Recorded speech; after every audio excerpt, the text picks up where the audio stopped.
Well, what is up everybody? Welcome to the channel, and in today's video we are targeting everybody's favorite fish, the flounder. It is the end of October right now. The flounder run is just now starting up, and unfortunately the season closes in just a couple days. So I decided to grab a rod and head out to a super popular bank fishing spot to get in some last minute flounder fishing. I was throwing around gulp on a jig head, which is by far the easiest way to catch these fish, and it paid off. Thank you guys for watching. I hope you enjoy, and don't forget to stay tuned for the catch and cook. Okay, so there's a lot of different things that you can use when you're flounder fishing, but what I'm starting out with today, which is one of my favorites, is the gulp swimming mullet. They come in a bunch of colors, but I really like this pearl white one as well as the chartreuse and pink colors. I just have that paired with a salty head jig head, and this is a 3/16 ounce. So anywhere from 3/16 up to 3/8 is usually what I like to use. So let's go ahead and cast this out, and I'm gonna show you how I work it. When fishing for flounder, the most important thing is to slow down your retrieve. Flounder lay on the very bottom and they just wait for something to come on top of them, and then they ambush it. So I like to slow down my retrieve and keep my lure in contact with the bottom, just slowly hopping it back to me. The other way I like to fish for flounder, especially if you're fishing something like this, a little seawall or anywhere where you can just walk down the side of it, is I like to drop my lure right off the side and just walk down as I'm bouncing my lure down the wall.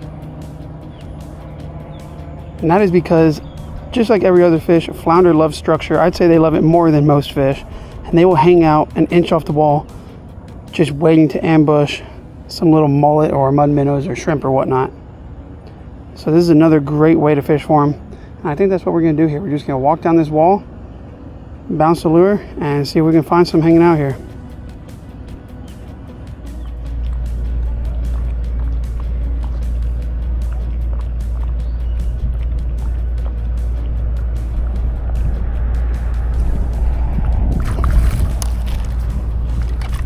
There we go, right there.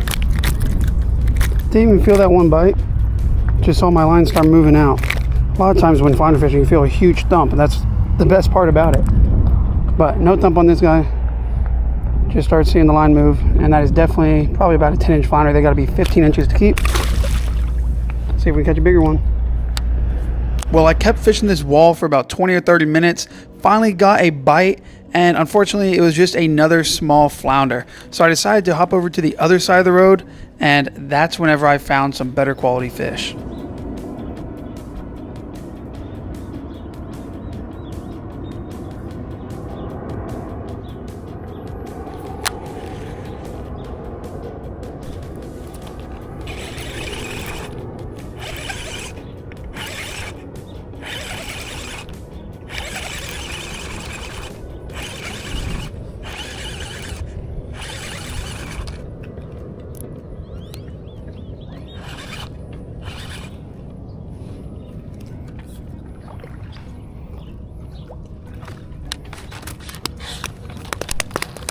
Right off the bat, I got a nice thump from this flounder, and it went about 16 inches, and I was not going to be picky today, so I threw him in the cooler and then got right back to fishing.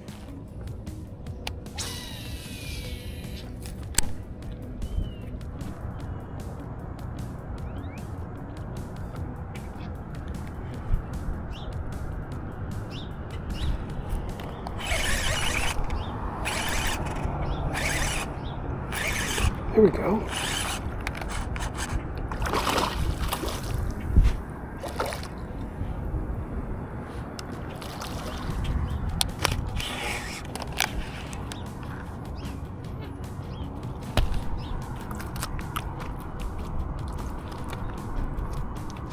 This fish was legal, but it was only about 15¼ inches, and typically I would not keep one this size, but it did swallow the hook completely and was bleeding out of its gills, so I decided to just toss that one in the cooler as well. Got thumped again.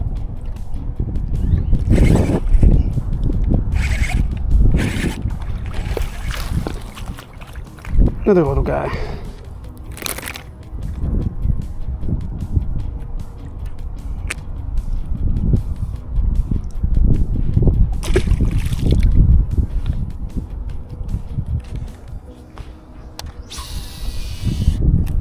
So after that flounder, I did continue to fish for maybe an hour or so, but it got really slow. I got 1 or 2 other bites. Unfortunately, I missed both of them, so I decided to just call it morning and head on home so I could show you guys how to clean and then cook these delicious flounder. We'll see you all in the kitchen.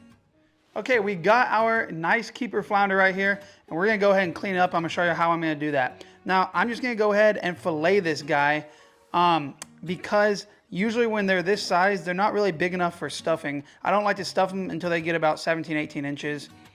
They're just a little small for that. So what I'm gonna do is I'm gonna start right here on the middle of the fish, and you can see it has a little indentation. You're just gonna follow that down with your knife all the way down the tail and all the way up to the head. And remember, flounder have 4 fillets, 2 on top and 2 on bottom. So what we do on top, we're just gonna repeat on the back side. Let's go ahead though. So now that we have our line cut straight down to the middle, we're just gonna pick a side to start on. I'm gonna start on this side. We're just gonna turn that knife and start opening this fish up. You can cut the head off before or after, it doesn't really matter. I'm going to actually make a cut down to my line. On the top side of the flounder, which I'm gonna say is this side, they lay flat, right? But imagine he's sitting up like that. On the top side, they have more head meat that goes up here. And then this is the belly down here, and there's not any meat here. It ends right here. So a lot of people make a diagonal cut. You can do whatever you want. We're just gonna turn that knife sideways and start making deeper cuts all the way down the fish. And slowly peeling that meat away. You can see that backbone there. And honestly, filleting flounder is really easy. It's hard to mess this up because that backbone just guides your knife. It makes it foolproof. So there's one beautiful flounder fillet. Look at how white that meat is. That's gonna be amazing. Let's go ahead and do the other side.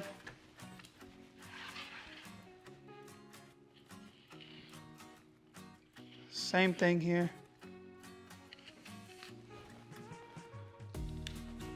And then we are going to go around those guts, because we definitely don't want to get in the guts.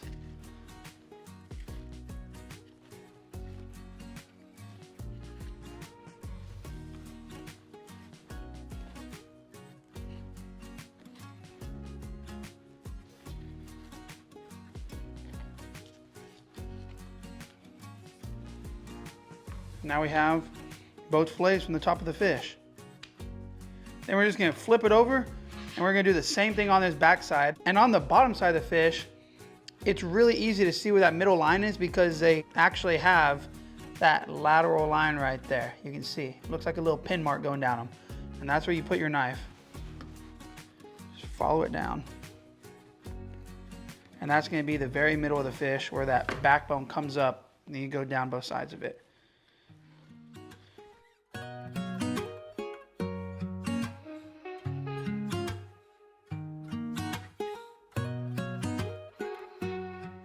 Some people can do this in one fluid cut, get that whole fillet out. I like to do a bunch of little ones like this to make sure I'm not missing any meat. There we go, bottom fillet. And you can see the difference in the thickness between the top and bottom fillets. The top one's at least double as thick, maybe 3 times. But I'm gonna go ahead and finish this off and then I'll show you how to remove the skin. Okay, we're gonna do the flounder test now that we got all those fillets off. Every time you clean a flounder, if you wanna see if you did a good job or not, just hold it up to the light. If you can see through it, that means we did a pretty good job. So we got just about all the meat off that fish, and now we're gonna go ahead and take the skin off. I'm gonna show you how to do that. Just like any other fish, nothing special. Cut down to the skin, move your fillet board or your cutting board on the edge of the table, and then turn that knife sideways. Once you get it sideways, you can just grab the skin and you want to pull that skin. Just let that knife go back and forth.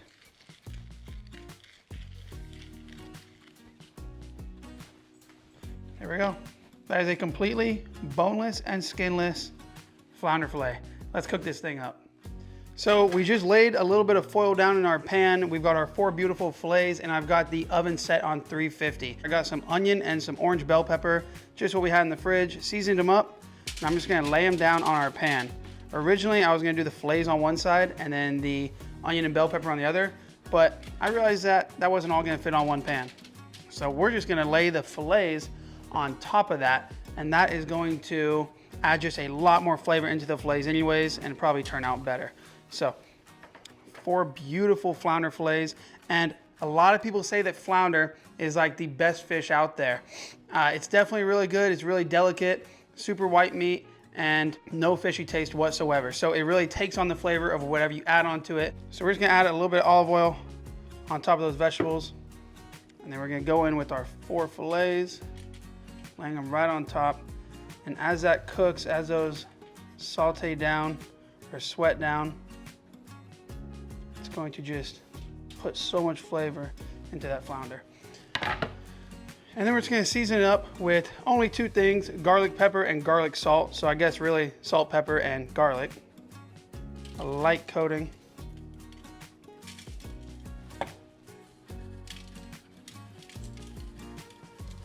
When fish is this fresh and when it is this good of a fish, you don't have to do much to it. So that's it right there. And then we're just gonna throw this in the oven, probably for about 10 minutes. These fillets are not too thick. They should be done in about 10 to 15 minutes. I also got some potatoes down in there. And that's dinner, y'all.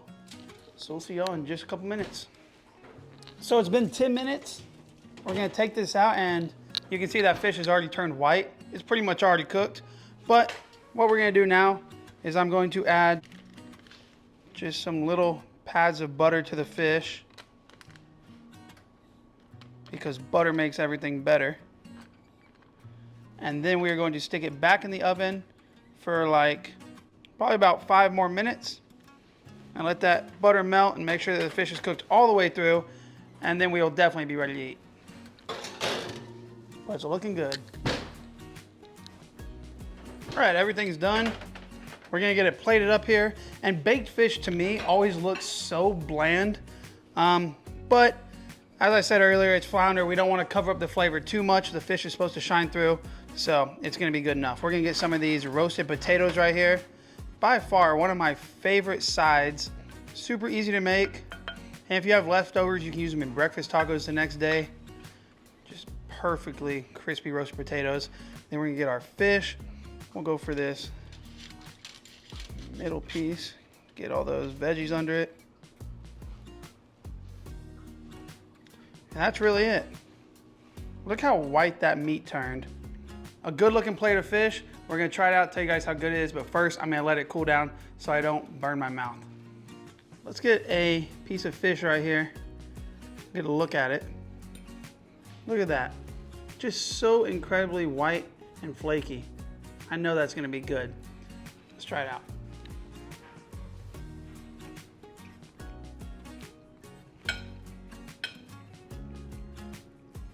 I'm actually impressed. You can really taste the onion and bell pepper that we had it laying on. That flavor comes through incredibly, and it is super good. Nothing wrong with this at all. You guys definitely make sure to try this out. And also, we have one more day of flounder season. Tomorrow is October 31st, Halloween day. And usually every Halloween, we would be out there flounder fishing, but it looks like we're gonna have some storms, super windy. Maybe we'll have a break in the weather and be able to get out there and put a couple more in the cooler, because that is it for flounder season until mid-December. And by that time, usually the flounder fishing is not as good as it is right now. So get out there if you can, catch yourself some flounder. As y'all saw from the video, they're definitely moving around. They're everywhere right now. They're starting to show up, and they make some great table fare. So thanks for watching, guys. Don't forget to hit that like button, leave a comment down below, subscribe if you are not already. If you are, like always, I thank you guys so very much. That's it for this video, and until next time, peace.